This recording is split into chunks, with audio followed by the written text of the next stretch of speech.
What is up, everybody? We're on day 134 of our Bible in a Year series. We just finished Second Chronicles, and now we're going into the book of Ezra, which, if you're not familiar, Ezra is when we left off in Chronicles, we saw it's kind of some hope blossom back up right before the end of the book, and now we're going to see the fulfillment of that, with the Jewish people being allowed to go back into the Promised Land and attempt to start rebuilding the temple, and it's good stuff. Good stuff. So we will jump straight in. Ezra, chapter 1. In the first year of King Cyrus of Persia, in order to fulfill the word of the Lord had spoken through Jeremiah, the Lord roused the spirit of King Cyrus to issue a proclamation throughout his entire kingdom and put it in writing. This is what King Cyrus of Persia says: The Lord, the God of heavens, has given me all the kingdoms of the earth and has appointed me to build him a house at Jerusalem in Judah.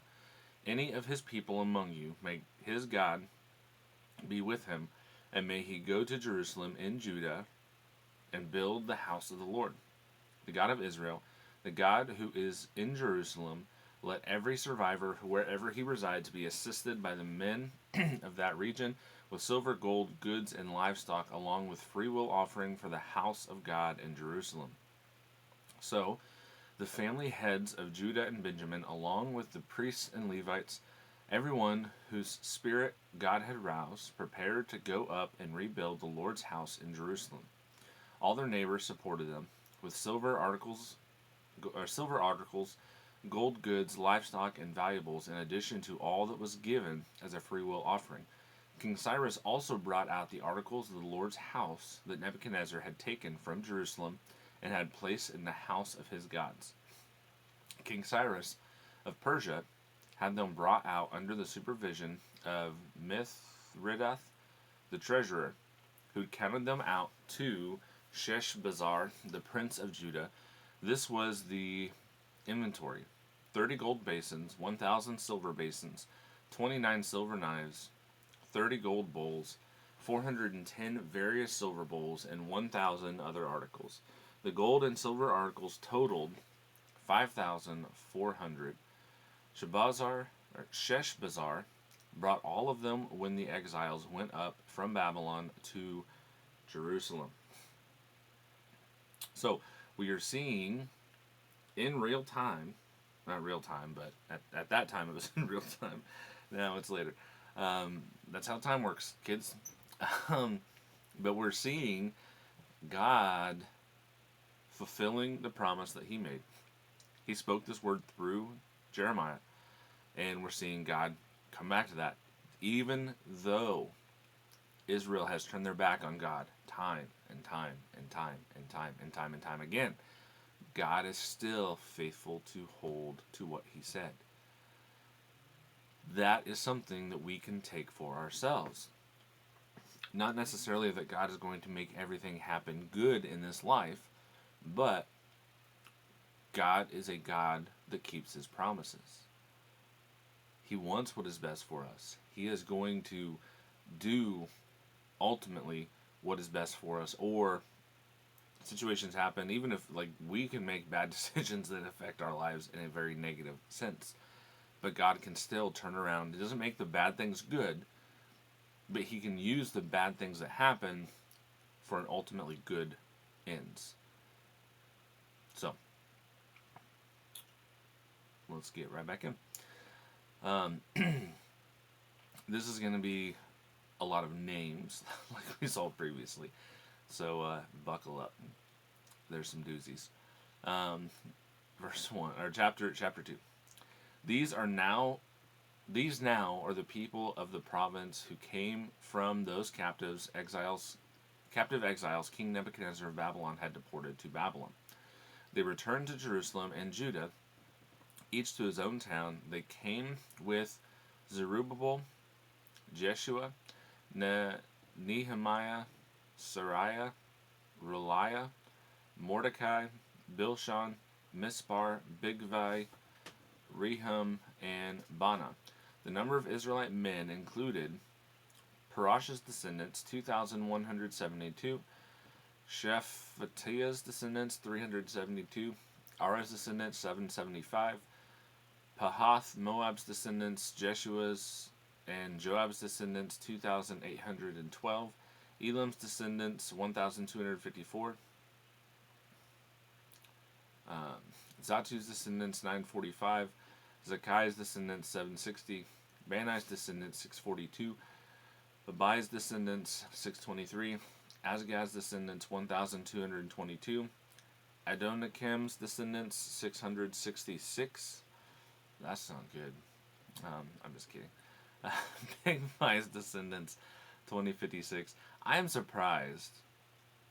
This probably exists online, but someone has not taken this 666 there and tried to trace out the lineage. Here, I'll highlight it there to find, like, oh, this person must be a descendant because, or must be the Antichrist because they're a descendant of Adonikim, and his descendants remaining were 666. And yeah, people are fun online, I'll say. Okay, Bigvai's descendants, 2,506 or 2,056. Adin's descendants, 454. Ater's descendants of Hezekiah, 98. Bezai's descendants, 323. Joraz's descendants, 112. Hashem's descendants, 223. Gibber's descendants, 95. Bethlehem's descendants, 123. Netophath's men, 56. Enothah's men, 128. Asmaveth's people, 42. Kiriatharim's, Chephirah's, and Beeroth's people, 743. Ramah's and Giba's people, 621. Mikmas's men, 122. Bethel's and Ai's men, 223. Nebo's people, 52. Magbish people, 156. The other Elam's people, 1,254. Harim's people, 320. Lod's, Hadid's, and Ano's people, 725. Jericho's people, 345. Sanah's people, 3,630. The priests included Jedaiah's descendants of the house of Jeshua, 973. Immer's descendants, 1,052. Pashur's descendants, 1,247. And Harim's descendants, 1,017. The Levites included Jeshua's and Kadmiel's descendants from Hodaviah's descendants, 74. The singers included Asaph's descendants, 128. The gatekeepers' descendants included Shalom's descendants, Adder's descendants, Talmon's descendants, Akab's descendants, Harita's descendants, Shobai's descendants, in all 139.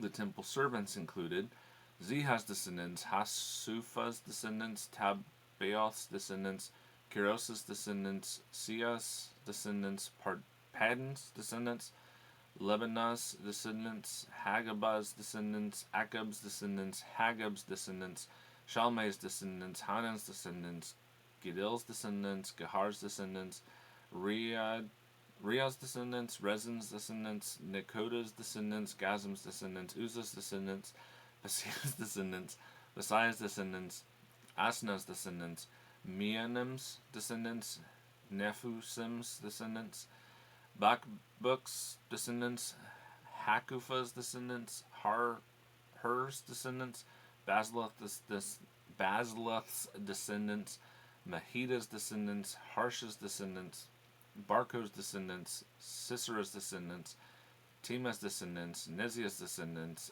and Hatipha's descendants.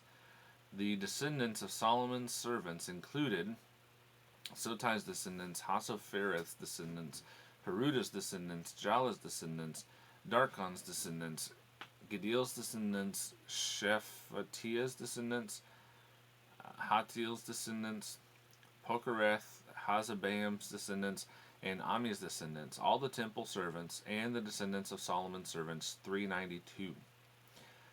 The following are those who came from Tel Malah, Tel Harsha, Cherub, Aden, and Immer, who were unable to prove that their ancestral families and their lineage were Israelite. Delaiah's descendants, Tobiah's descendants, Nekoda's descendants, 652, and from the descendants of the priests, the descendants of Hobiah, the descendants of Hakaz, the descendants of Barzillai, who had taken a wife from the daughter of Barzillai, the Gileadite, and who bore their name. These searched for their entries in the genealogical records, but they could not be found, so they were disqualified from the priesthood. The governor ordered them not to eat the most holy things until there was a priest who could consult the Urim and Thummim. The whole combined assembly numbered 42,360, not including their 7,337 male and female servants and their 200 male and female singers. They had 736 horses, 245 mules, 435 camels, and 6,700 donkeys. After they arrived at the Lord's house in Jerusalem, some of the family heads gave freewill offerings for the house of God in order to have it rebuilt on its original site. Based on what they could give, they gave 61,000 gold coins, 6,250 pounds of silver, and 100 priestly garments to the treasury for the project. The priests, Levites, singers, gatekeepers, temple servants, and some of the people settled in their towns, and the rest of Israel settled in their towns. Okay, chapter 3. When the 7th month arrived and the Israelites were in their towns, the people gathered as one in Jerusalem. Jeshua, son of Jozadak, and his brothers, the priests, along with Zerubbabel, son of Shealtiel, and the brothers began to build the altar of Israel's God in order to offer burnt offerings on it. As it is written in the law of Moses, the man of God, they set up the altar on its foundation and offered burnt offerings for the morning and evening on it to the Lord. Even though they feared the surrounding peoples, they celebrated the festival of shelters as prescribed and offered burnt offerings each day, based on the number specified by ordinance for each festival day. After that, they offered the regular burnt offerings and the offerings for the beginning of each month and for all the Lord's appointed holy occasions, as well as the freewill offerings brought to the Lord. On the first day of the 7th month, they began to offer burnt offerings to the Lord. Even though the foundations of the Lord's temple had not yet been laid, they gave money to the stonecutters and artisans and gave food, drink, and oil to the people of Sidon, and cedar wood from Lebanon to Joppa by sea, according to the authorization given them by King Cyrus of Persia. In the 2nd month of the 2nd year, after they arrived at God's house in Jerusalem, Zerubbabel, son of Shealtiel, Jeshua, son of Jozadak, and the rest of their brothers, including the priests and Levites, and all who had returned to Jerusalem from the captivity, began to build. They appointed the Levites, who were 20 years old or more, to supervise the work on the Lord's house. Jeshua with his sons and brothers, Kadmiel with his sons, the sons of Judah, and Henadad with their sons and brothers, the Levites, joined together to supervise those working on the house of God. When the builders had laid the foundation of the Lord's temple, the priests, dressed in their robes and holding trumpets, and the Levites descended from Asaph, holding cymbals, took their positions to praise the Lord as King David of Israel had instructed. They sang with praise and thanksgiving to the Lord, for he is good, his faithful love to Israel endures forever. Then all the people gave great shout of praise to the Lord, because the foundations of the Lord's house had been laid. But many of the older priests, Levites, and family heads who had seen the first temple wept loudly when they saw the foundation of this temple. But many others shouted joyfully. The people could not distinguish the sound of the joyful shouting from that of the weeping, because the people were shouting so loudly, and the sound was heard far away. And that is it for our reading. Short reading today. Or shorter reading today, I guess. But, like I've said, that's okay, because we have several days where we have long reading. So, we will get into our questions. Question 1. Cyrus's decree in chapter 1 enables the exiles' return. How does this act challenge us to consider God's sovereignty in using even pagan rulers to fulfill his redemptive promises for his people? We can see this kind of thing throughout Scripture. God working in the background, God causing things to happen, God moving on people, even people who are not believers, and causing his will to come about. And I think it doesn't encroach on free will, because it can be it doesn't have to be a God forcing this decision on somebody. It can be persuasion, it can be giving somebody a feeling, or even like one that's brought up a lot is the Pharaoh in Egypt, right?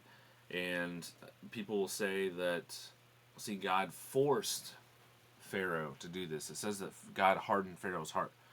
But prior to that, it said that Pharaoh hardened his own heart. I think twice before it says that God hardened Pharaoh's heart. So, even in that situation, yes, God hardened Pharaoh's heart, because Pharaoh was already hardening his own heart. So maybe God knew Pharaoh was going to not relent until a certain point, and he was trying to push the situation along so that way it would be on the correct timeline that he wanted it to be. It's God's sovereign. I don't think that's an issue for free will or anything like that. God's sovereignty is there throughout everything. So I do think that can be something that's reassuring to us, because even today, I think God can do this. I think God can he can move on governmental leaders and things like that, and cause them to do and say things that are good or bad, cause them to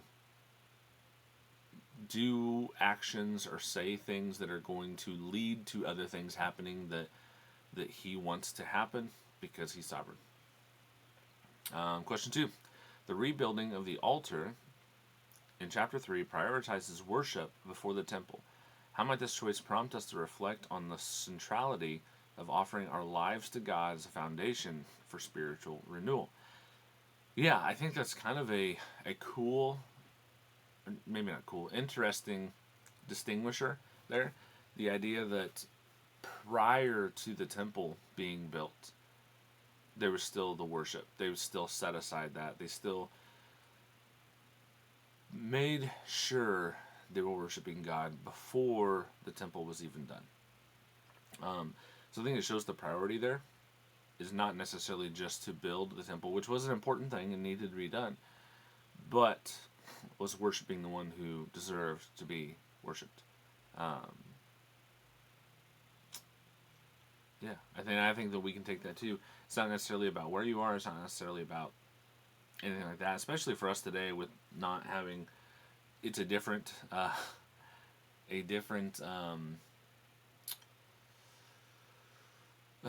covenant than what they had back then. So it's different for us than it would have been for them. But we can still take the priority that they put there and take something from that, realize that this is an important thing. Question 3. The mixed emotions of joy and weeping in chapter 3 mark the temple's foundation. How does this response invite us to wrestle with the tension between gratitude for God's restoration and mourning over past losses? I think you can have both, and it doesn't have to be like different people, like the same person. There have been times where I can think of personally where I've been excited, joyful about something that's coming, but I've also been kind of mourning or sad about something that is leaving at the same time. And they go hand in hand. Like, it's not like two completely separate things. It is the same event that's causing both emotions. You know, when we up and moved,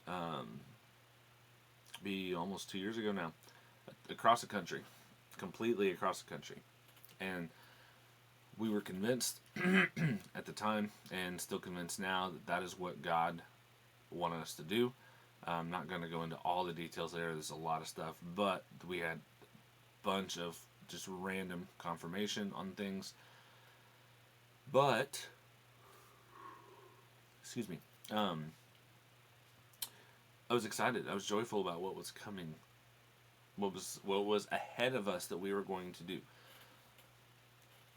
I was also leaving, like, my entire family in the area that I had lived for most of my, or for all of my adult life, really, and for most of my life overall. And so there was some sadness over that too.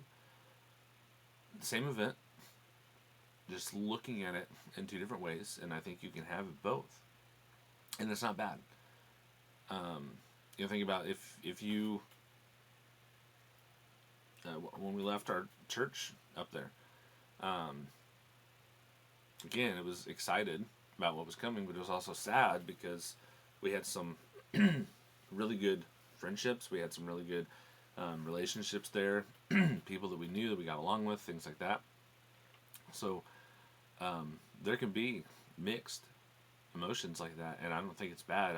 I think it's actually good to recognize that and try to deal with both, not just cover them up, but actually deal with the emotions that you're feeling. And just because you're sad about something that doesn't necessarily mean that you're not gracious for what's coming. I think you can have both. And I don't think you should feel bad for having both either. So, that is it for today. Appreciate everyone watching, listening up to this point. Don't forget to like, comment, and subscribe. I enjoy seeing comments, interacting as much as I can. If this has been a blessing to you, share it with other people. Word of mouth's the best way the podcast spread. And you can help it being a blessing to somebody else. If they're looking for a way to stick with the daily Bible reading, that's the whole purpose of the series that we're doing, is we want to give a way that makes it easier for people to stick with a daily Bible reading. And so that's what this is. Don't go anywhere. Tomorrow, we're going to be diving back into Ezra, some more interesting, good stuff, and we'll see where it takes us. Thanks. God bless.